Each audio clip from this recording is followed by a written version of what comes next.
ನಮಸ್ಕಾರ. Big boss ಮನೆಗೆ ಹೋಗಿ ಬಂದ ಮೇಲೆ ನನ್ನ ಪೇಜ್ನಲ್ಲಿ ನಾನು ಮಾಡ್ತಿರೋ ಮೊದಲನೇ ಲೈವ್ ಇದು. 114 ದಿನದ ಜರ್ನಿ, ಏರುಪೇರುಗಳೆಲ್ಲ ಇತ್ತು, ಸರಿ ತಪ್ಪುಗಳು ಇತ್ತು. ಅದೆಲ್ಲದರ ಆಚೆ ನೀವುಗಳೆಲ್ಲ ಸೇರಿ ನನ್ನನ್ನು ಶೋದ ರನ್ನರ್ ಅಪ್ ಮಾಡಿದ್ರಿ. ನಿಮ್ಮೆಲ್ಲರ ಪ್ರೀತಿಗೆ ಕೋಟಿ ಕೋಟಿ ನಮಸ್ಕಾರ. ಎಷ್ಟು ಥ್ಯಾಂಕ್ಸ್ ಹೇಳಿದ್ರು ಕಮ್ಮಿನೇ. ತುಂಬ ಖುಷಿಯಾಗಿದ್ದೀನಿ. ಆ ರೀತಿಯ ಒಂದು ಬಹಳ ದೊಡ್ಡ ಸ್ವಾಗತ ನಾನು ಎಕ್ಸ್ಪೆಕ್ಟ್ ಮಾಡಿರಲಿಲ್ಲ. ಆ ಸ್ವಾಗತ ನಿಜಕ್ಕೂ ಅವರ್ಣನೀಯ ಅಂತ ಹೇಳ್ಬೋದು. ನಾನು ಸಖತ್ ಖುಷಿಯಾಗಿದ್ದೀನಿ. ತುಂಬ ಎಮೋಷ್ನಲ್ ಆಗಿಬಿಟ್ಟಿದೆ ನಿನ್ನೆ. ನಿಮ್ಮ ಪ್ರೀತಿ,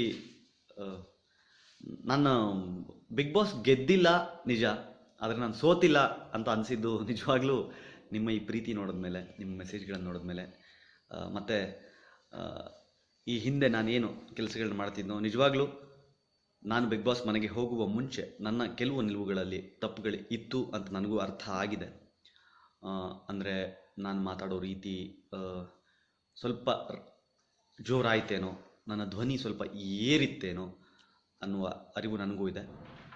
ಎಲ್ಲವೂ ಸರಿ ಅಂತ ನಾನು ಹೇಳಲ್ಲ. ಸಾಕಷ್ಟು ಆ ಮನೆ ಕಲಿಸಿದೆ ನನಗೆ. ಅದನ್ನು ತಿದ್ಕೊಂಡು ಮುಂದಿನ ದಿನಗಳಲ್ಲಿ ನೀವು ಆ ಬದಲಾವಣೆಗಳನ್ನು ಖಂಡಿತ ನೋಡ್ತೀರಿ. ಅದರ ಆಚೆಗೆ ಮುಂಚೆ ಏನು ಕೀರ್ತಿ ನೀವು ನೋಡಿದ್ರಿ, ಕನ್ನಡದ ಬಗ್ಗೆ, ನಾಡು ನುಡಿಯ ಬಗ್ಗೆ, ಕರ್ನಾಟಕದ ನೆಲ ಜಲದ ಬಗ್ಗೆ ಏನು ಪ್ರೀತಿ ಇತ್ತು, ಆ ಪ್ರೀತಿ ಮುಂದೇನು ಮುಂದುವರಿಯುತ್ತೆ. ಈಗ ಅದಕ್ಕೆ ಹೆಚ್ಚು ಅರ್ಥ ಸಿಗುತ್ತೆ ಅಂತ ಅಂದ್ಕೊಂಡಿದ್ದೀನಿ. ಯಾಕಂದರೆ ನೀವೆಲ್ಲ ಕೊಟ್ಟಿರೋ ಪ್ರೀತಿ ನನಗೆ ಇನ್ನಷ್ಟು ಆತ್ಮವಿಶ್ವಾಸ ಹೆಚ್ಚಿಸಿದೆ ಅನ್ನೋದರಲ್ಲಿ ಎರಡನೇ ಮಾತಿಲ್ಲ. ಹಾಗಾಗಿ ಖಂಡಿತ ಮಾಡ್ತೀನಿ. ಬಿಗ್ ಬಾಸ್ ಮನೆಯ 114 ದಿನದ ಜರ್ನಿಯನ್ನು ನೀವುಗಳು ನೋಡಿರ್ತೀರಿ. ನಿಮಗೆ ನನ್ನ ಸರಿ ತಪ್ಪುಗಳನ್ನ ಗಮನಿಸಿರ್ತೀರಿ. ಏನಾದರೂ ಪ್ರಶ್ನೆಗಳಿದ್ರೆ ಖಂಡಿತ ಹೇಳಿ. ಆಯ್ದ ಕೆಲವು ಪ್ರಶ್ನೆಗಳಿಗೆ ಉತ್ತರ ಕೊಡೋಕ್ಕೆ ನಾನು ಖಂಡಿತ ಪ್ರಯತ್ನಿಸ್ತೀನಿ. ಬಸವರಾಜ್, ಥ್ಯಾಂಕ್ ಯು, ಒಳ್ಳೆಯ ಆಟಗಾರ ಅಂತ ಹೇಳಿದಿರಿ, ಧನ್ಯವಾದ ನಿಮಗೆ. ಸುಧಾ ರೆಡ್ಡಿ ಅವರೇ, you are amazing bro. Sister, thank you so much.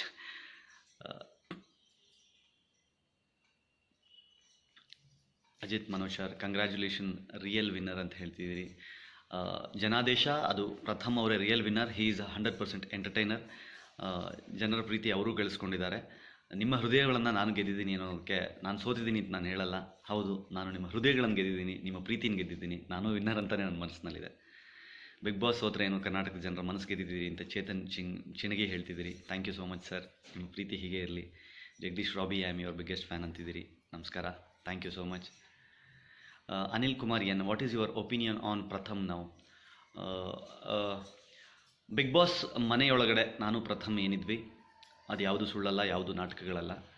ನಿಜವಾಗ್ಲೂ ನನ್ನ ಅಭಿಪ್ರಾಯಗಳೇನಿತ್ತು ಅದನ್ನು ಅಲ್ಲಿ ಮಂಡಿಸಿದ್ದೀನಿ. ಅವ್ರದ್ದೇನಿತ್ತು ಅವ್ರು ಅದನ್ನು ಹೇಳಿದ್ದಾರೆ. ಕೊನೆಯಲ್ಲಿ ಅವ್ರಿಗೂ ಕೆಲವು ಅವರ ತಪ್ಪಿನ ಅರಿವಾಯಿತು, ನನಗೆ ನಾನೇನು ಮಾಡ್ತಿದ್ದೀನಿ ಕೆಲವು ನನಗೂ ಅರ್ಥ ಆಯಿತು. ಪರಸ್ಪರ ಒಳ್ಳೆ ಸ್ನೇಹಿತರಾಗಿದ್ದೀವಿ, ಒಳ್ಳೆ ಸ್ನೇಹಿತರಾಗೇ ಇರ್ತೀವಿ. ನಮ್ಮಲ್ಲಿ ಯಾವುದೇ ಆ ಥರದ ಬೇಸರಗಳಿಲ್ಲ, ಕೋಪನೂ ಇಲ್ಲ. We are good friends and we will be good friends, ಅದರಲ್ಲಿ ಎರಡನೇ ಮಾತಿಲ್ಲ. ನಾನು ಆಗಲೇ ಹೇಳಿದ ಹಾಗೆ ಪ್ರಥಮ್ ಒಬ್ಬ ಅದ್ಭುತ ಎಂಟರ್ಟೈನ್ಮೆಂಟ್ ಕೊಡಬೇಕು ಅನ್ನೋದಷ್ಟೇ ಅವ್ರ ಉದ್ದೇಶ ಆಗಿತ್ತು. ಅದನ್ನು ಅದ್ಭುತವಾಗಿ ನಿಭಾಯಿಸಿದ್ರು, ಅದ್ಭುತವಾಗಿ ಮಾಡಿದ್ರು ಸಹಿತ. ಆ ನಿಟ್ಟಿನಲ್ಲಿ ಹಿ ಡಿಸರ್ವ್ಸ್ ಇಟ್, ಅವ್ರ ಜಯ, ಹಿ ಡಿಸರ್ವ್ಸ್ ಇಟ್. ಸೊ ಹಾಗಾಗಿ ತುಂಬ ಖುಷಿ ಇದೆ ನನಗೆ ಆ ವಿಚಾರದಲ್ಲಿ. ನಾನು ಸೋತೆ ಅಂತ ನನಗನ್ಸಿಲ್ಲ. ಸುದೀಪ್ ಸರ್ ವಿನ್ನರ್ ಅನೌನ್ಸ್ ಮಾಡಿದ 1 ನಿಮಿಷದ ಒಳಗೆ ಕೀರ್ತಿ, ಯು ಆಲ್ಸೋ ಡಿಸರ್ವ್ ಇಟ್ ಅನ್ನೋ ಅರ್ಥದಲ್ಲಿ ನಿನಗೂ ಈ ಜಯ ಸಿಗಬೇಕು, ನೀನು ಒಬ್ಬರೇ ಗೆಲ್ಲಬೇಕು ಅನ್ನೋ ಕಾರಣಕ್ಕೆ ಪ್ರಥಮ್ಗೆ ಸಿಕ್ಕಿದೆ. ಬಟ್ ನಿನಗೂ ಆ ಯೋಗ್ಯತೆ ಇದೆ ಅನ್ನೋ ಕಾರಣಕ್ಕೆ ಅವರು ಅನೌನ್ಸ್ ಮಾಡಿದಂತಹ 10 ಲಕ್ಷ ರೂಪಾಯಿ ನನಗೆ ನಿಜವಾಗ್ಲೂ 50 ಲಕ್ಷ ಸಿಕ್ಕಿದ್ರು ಅಷ್ಟು ಖುಷಿ ಪಡ್ತಿರ್ಲಿಲ್ವೇನೋ. ಆ ಖುಷಿ ನನಗೆ ಕೊಟ್ಟಿದೆ. 4 ವರ್ಷದಲ್ಲಿ 4 ಸೀಸನ್ಗಳಲ್ಲಿ ಇದೇ ಮೊದಲ ಬಾರಿಗೆ ಸುದೀಪ್ ಅವರಿಂದ ಒಂದು ಪ್ರೀತಿಗೆ ಪಾತ್ರರಾಗಿ ಅದನ್ನು ಪಡೆದವನು ನಾನು. ತುಂಬ ಖುಷಿ ಇದೆ ಆ ವಿಚಾರದಲ್ಲಿ. ಜಸ್ವಂತ್, ಧ್ರುವ ಇಬ್ಬರು ವಿನ್ನರ್ ಸರ್. ಥ್ಯಾಂಕ್ ಯು ನಿಜ ನೀವು ಹೇಳ್ತದೆ 100% ಸರ್, ಸತ್ಯ. ಸ್ವಾತಿ ಅವರೇ ನಮಸ್ತೆ.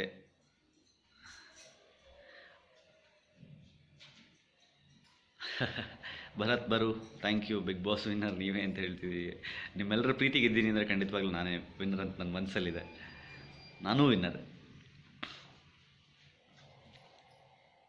Vinay Jogi, thank you, wonderful human being ಅಂತಿದ್ದೀರಿ. Thank you so much. ನಿಮ್ಮೆಲ್ಲರ ಪ್ರೀತಿ ನಿಜವಾಗ್ಲೂ ತುಂಬ ಖುಷಿ ಕೊಡ್ತಿದೆ. ಬಿಗ್ ಬಾಸ್ ಸಂಬಂಧಪಟ್ಟ ಹಾಗೆ ನಿಮ್ಮಲ್ಲಿ ಏನಾದರೂ ಅನುಮಾನಗಳಿದ್ದರೆ, ನಿಮ್ಮಲ್ಲಿ ಏನಾದರೂ ಪ್ರಶ್ನೆಗಳಿದ್ದರೆ ಖಂಡಿತವಾಗ್ಲೂ ಕೇಳಿ, ನಾನು ಅದಕ್ಕೆ ಉತ್ತರ ಕೊಡೋ ಪ್ರಯತ್ನವನ್ನು ಮಾಡ್ತೀನಿ. What is your next step towards Kannada and Karnataka we always love? Anil Kumar ಕೇಳ್ತಿದ್ದೀನಿ. ಅನಿಲ್, ನಾನಾಗಲೇ ಹೇಳಿದ ಹಾಗೆ ನನಗೆ ಪ್ರಶಸ್ತಿ ಮೊತ್ತ ಇಲ್ಲದೆ ಇದ್ದರೂ ಸಂಭಾವನೆಯಲ್ಲಿ 1/8 ಭಾಗನ ಮುಚ್ಚಿ ಹೋಗ್ತಾ ಇರೋ ಕನ್ನಡ ಶಾಲೆಗಳ ಅಭಿವೃದ್ಧಿಗೆ ನಾನು ಕೊಡಬೇಕು ಅಂತ ಡಿಸೈಡ್ ಮಾಡಿದ್ದೀನಿ. ಆಲ್ರೆಡಿ ರಾಜ್ಯದ 6-7 ಕನ್ನಡ ಶಾಲೆಗಳನ್ನು, ಬೆಂಗಳೂರಿನ ಒಂದು ಶಾಲೆಯೂ ಸೇರಿದಂತೆ 6-7 ಶಾಲೆಗಳನ್ನು ಮಾರ್ಕ್ ಮಾಡ್ಕೊಂಡಿದ್ದೀನಿ.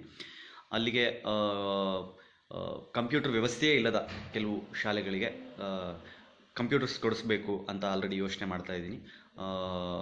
ಶೀಘ್ರದಲ್ಲೇ ನನ್ನ ಕೈಗೆ ಹಣ ತಲುಪಿದ ಕೂಡಲೇ ಆ ಕೆಲಸ ಮಾಡ್ತಾಯಿದ್ದೀನಿ.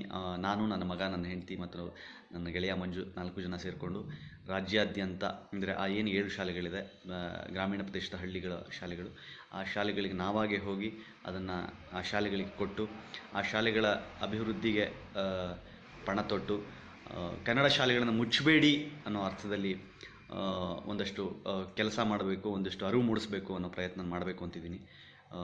ಖಂಡಿತ ಅಲ್ಲಿಂದ ನನ್ನ ಕೆಲಸಗಳು, ಕನ್ನಡ ಪರ ಕೆಲಸಗಳು ಆರಂಭ ಆಗುತ್ತೆ.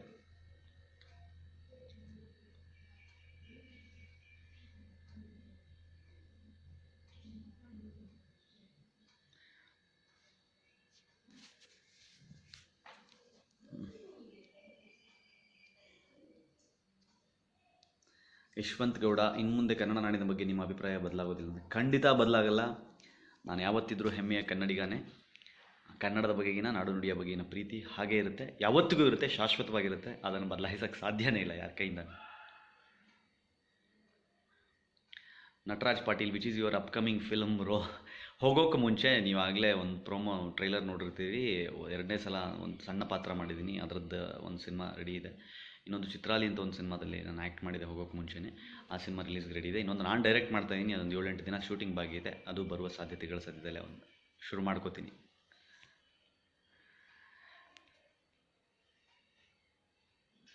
ನಿಮಗೆ ಬಿಗ್ ಬಾಸ್ ಪಟ್ಟ ಸಿದ್ದಿದ್ರೂ ಪರವಾಗಿಲ್ಲ, ಕನ್ನಡ ಪರ ಕೆಲಸಗಳನ್ನು ನಿಲ್ಲಿಸಬೇಡಿ, ನಾವು ನಿಮ್ಮ ಜೊತೆಗಿದ್ದೀವಿ ಅಂತ ಅಜಿಬಾಬು ಹುಸೇನ್ ಸಾಬ್ ಹೇಳ್ತೀರಿ. ಇಲ್ಲ ಸರ್, ಖಂಡಿತವಾಗ್ಲೂ ನೀವೆಲ್ಲರೂ ನನ್ನ ಜೊತೆಗಿದ್ದೀರಿ ಅಂದರೆ ಖಂಡಿತವಾಗ್ಲೂ ನಾನು ಇನ್ನೂ ಹೆಚ್ಚು ಧೈರ್ಯ ಮಾಡಿ, ಇನ್ನೂ ಹೆಚ್ಚು ಆತ್ಮವಿಶ್ವಾಸದಿಂದ ಕನ್ನಡ ಪರ ಕೆಲಸಗಳನ್ನು ಮುಂದುವರಿಸ್ತೀನಿ. ಹೇಮಂತ್ ಕುಮಾರ್, ಗುರು ಬೆಳ್ಳಗೆ ಕಾಣಿಸ್ತಾ ಇದ್ದೀರಾ, ಏನು ಸ್ಪೆಷಲ್ ಅಂದರೆ? ಸರ್, ನಮ್ಮ ಕಲರು ಏನು ಮಾಡಿದ್ರೂ ಬದಲಾಗಲ್ಲ, ಬೆಳ್ಳಗೆ ಕಾಣಿಸೋಕ್ಕೆ ಚಾನ್ಸ್ ಇಲ್ಲ. ಸ್ವಲ್ಪ ಲೈಟ್ ಹತ್ರ ಕೂತಿದ್ದೀನಿ, ನನ್ನ ಮೊಬೈಲ್ದು ಕ್ಯಾಮ್ರಾ ಸ್ವಲ್ಪ ಚೆನ್ನಾಗಿರ್ಬೋದು, ಅಷ್ಟು ಬಿಟ್ಟರೆ ಅದು ಒರಿಜಿನಲ್ ಕಲರು, ಅದು ಯಾವತ್ತೂ ಬದಲಾಗಿಲ್ಲ sir.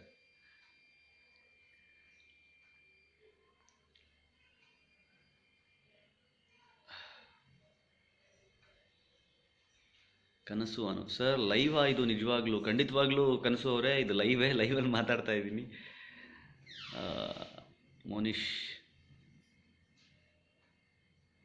You have calm down a bit. ನಿಮ್ಮ ಕನ್ನಡ ಹೋರಾಟ ಮುಂಚಿನಾಗಿ ನಾನು ಮುಂಚೆನೂ ಉಗ್ರವಾಗಿ ಹೋರಾಟ ಮಾಡ್ತಿದ್ದೆ ಅಂತ ನಾನು ಒಪ್ಕೊಳ್ಳಲ್ಲ. ನನ್ನ ಧ್ವನಿಯನ್ನು ಏರಿಸಿ ಪ್ರಶ್ನೆ ಮಾಡ್ತಿದ್ದೆ. ಉಗ್ರವಾಗಿ ನಾನು ಯಾವತ್ತೂ ಕಲ್ಲು ತೂರೋದಾಗಲಿ, ಬೆಂಕಿ ಹಚ್ಚೋದಾಗಲಿ, ಹೊಡೆಯೋದು ಬಡಿಯೋದು ಆ ಥರದ್ದು ಹೋರಾಟ ನಾನು ಯಾವತ್ತೂ ಮಾಡಿಲ್ಲ. ನೀವು ಗಮನಿಸಿದ್ರೆ ಏರು ಧ್ವನಿಯಲ್ಲಿ ಪ್ರಶ್ನೆ ಮಾಡ್ತಿದ್ದೆ, ಇಲ್ಲ ಅಂತಲ್ಲ. ಅದು ಅವಶ್ಯಕತೆ ಇದ್ದರೆ ಇವತ್ತೂ ಮಾಡ್ತೀನಿ, ಅದರಲ್ಲಿ 2ನೇ ಮಾತೇ ಇಲ್ಲ. ಖಂಡಿತವಾಗ್ಲೂ ಬೇಕು. ಕೆಲವು ಸಲ ಏರು ಧ್ವನಿಯಲ್ಲಿ ಕೇಳಿಲ್ಲ ಅಂದರೆ ಇಲ್ಲಿ ಏನೂ ಆಗಲ್ಲ. ಆ ಕಾರಣದಲ್ಲಿ ಏರು ಧ್ವನಿಯಲ್ಲಿ ಮಾತಾಡಿದ್ದೀನಿ ಅಷ್ಟೇ. ಬಿಟ್ಟರೆ ಕಾಮ್ ಡೌನ್ ಆಗಿರೋದು ನಿಜ, ತಾಳ್ಮೆ ಕಲಿಸಿದೆ ಸಾಕಷ್ಟು ಆ ಮನೆ. ಆದರೆ ನನ್ನ ಹೋರಾಟಗಳ ಸೌಂಡ್ ಹಾಗೇ ಇರುತ್ತೆ, ಮುಂದೇನೂ ಹಾಗೆ ಮುಂದುವರಿಯುತ್ತದೆ. Pallavi Srivatsa, real winner you are sir, congratulation you. Thank you so much. ನಿಮ್ಮ ಪ್ರೀತಿ ಹೀಗೆ ಇರಲಿ, ನಿಮ್ಮ ಹಾರೈಕೆಗಳು ನನ್ನ ಜೊತೆಗಿರಲಿ. ಬಿಗ್ ಬಾಸ್ ಮನೆಗೆ ಸಂಬಂಧಿಸಿದ ಏನಾದರೂ ಪ್ರಶ್ನೆಗಳೇ? If you have won the Bigg Boss you should give half money to ಶಾಲಿನಿನಾ? ವರ್ಷಾ ನಿಧೀಶ್, ವರ್ಷಾ ಅವರೇ, ಅರ್ಧ ಮನಿಯನ್ನು ಶಾಲಿನಿಗೆ ಕೊಡುವಷ್ಟು ದೊಡ್ಡವನು ನಾನಲ್ಲ, ಅಷ್ಟು ಶ್ರೀಮಂತನೂ ನಾನಲ್ಲ. ನನ್ನ ಕಷ್ಟಗಳು ಸಾಕಷ್ಟಿದೆ. ನನ್ನ ಮಗನ ಭವಿಷ್ಯ ಇದೆ, ನನ್ನ ಭವಿಷ್ಯ ಇದೆ, ನನ್ನ ಮನೆ ಇದೆ.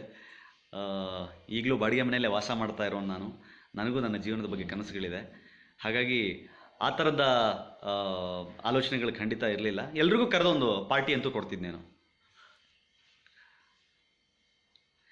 Prem J Nayak, all over Karnataka campaign ಮಾಡಿ. ಖಂಡಿತ ನಂದು ಕೆಲವು ಆಲೋಚನೆಗಳು, ಪ್ಲ್ಯಾನ್ಗಳು ಅಂದ್ಕೊಂಡಿದ್ದೀನಿ. ನಾನು ಕಳೆದ ವರ್ಷ ನವೆಂಬರ್ನಲ್ಲೇ, ಅಂದರೆ ನಾನು ಯಾವಾಗ ಬಿಗ್ ಬಾಸ್ ಮನೆಯೊಳಗೆ ಹೋಗಿದ್ದೆ ಅದಕ್ಕೆ ಮುಂಚೆನೇ ನಾನು ಮತ್ತು ನಮ್ಮ ಕರ್ನಾಟಕ ಮೆಮೆಸ್ ಅನ್ನೋ 2 ಪೇಜ್ನವರು ಮಾತಾಡ್ಕೊಂಡಿದ್ವಿ. ನಾನು ಅವ್ರಿಗೂ ಹೇಳಿದ್ದೆ, ನೀವು ನಿಮ್ಮ ಸಪೋರ್ಟ್ ಬೇಕು ಅಂತ ನಾನು ಅವ್ರಿಗೂ ಕೇಳಿದ್ದೆ. ಆ, ಏನು ಅಂತಂದರೆ ಎಮ್ ಜಿ ರೋಡ್ನಲ್ಲಿ ಯಾವುದ್ಯಾವುದೋ ಕಾರ್ಯಕ್ರಮಗಳಿಗೆ, ವಿದೇಶಿ ಕಾರ್ಯಕ್ರಮಗಳಿಗೆ, ನ್ಯೂ ಇಯರ್ ಪಾರ್ಟಿಗಳಿಗೆ ಎಮ್ ಜಿ ರೋಡ್ನ ಕೊಡ್ತೀರಿ, ಕನ್ನಡ ರಾಜ್ಯೋತ್ಸವನ ಎಮ್ ಜಿ ರೋಡ್ನಲ್ಲಿ ಮಾಡೋಕ್ಕೆ ಅವಕಾಶ ಮಾಡಿಕೊಡ್ಬೇಕು ಅನ್ನೋ ಅರ್ಥದಲ್ಲಿ ನಾವು ಎಮ್ ಜಿ ರೋಡ್ನಲ್ಲಿ ಕನ್ನಡ ರಾಜ್ಯೋತ್ಸವವನ್ನು ಜೋರಾಗಿ ಮಾಡಬೇಕು, ಕನ್ನಡ ಹಬ್ಬ ಮಾಡಬೇಕು ಅಂತ ಅಂದ್ಕೊಂಡಿದ್ವಿ. ಕಾರಣಾಂತರಗಳಿಂದ ಅದು ಸಾಧ್ಯ ಆಗಲಿಲ್ಲ, ಯಾಕಂದರೆ ನಾನು ಬಿಗ್ ಬಾಸ್ ಮನೆಯೊಳಗೆ ಹೋಗಿದ್ದೆ, ಸಾಧ್ಯ ಆಗಿರಲಿಲ್ಲ. ಬಟ್ ಈ ವರ್ಷ ನಾನು ಇವತ್ತು ಹೇಳ್ತಾ ಇದ್ದೀನಿ, ನನಗದಕ್ಕೆ ಕನ್ನಡ ಜನರ ಸಪೋರ್ಟ್ ಬೇಕು, ಹಾರೈಕೆ ಬೇಕು, ಪ್ರೀತಿ ಬೇಕು, ನೀವು ನಿಮ್ಮ ವಿಶ್ವಾಸ ನನಗೆ ಬೇಕು, ನೀವು ನನಗೆ ಆತ್ಮವಿಶ್ವಾಸ ತುಂಬಬೇಕು ಆ ವಿಚಾರದಲ್ಲಿ. ಈ ವರ್ಷ 3 ದಿನಗಳ ಕಾಲ ನವೆಂಬರ್ನಲ್ಲಿ ಕನ್ನಡದ ಹಬ್ಬ ಮಾಡಬೇಕು ಅಂತ ಅಂದ್ಕೊಂಡಿದ್ದೀನಿ. ಏಕಕಾಲದಲ್ಲಿ ಕರ್ನಾಟಕದ ಸಾವಿರ ಜಾಗ, ಕನಿಷ್ಠ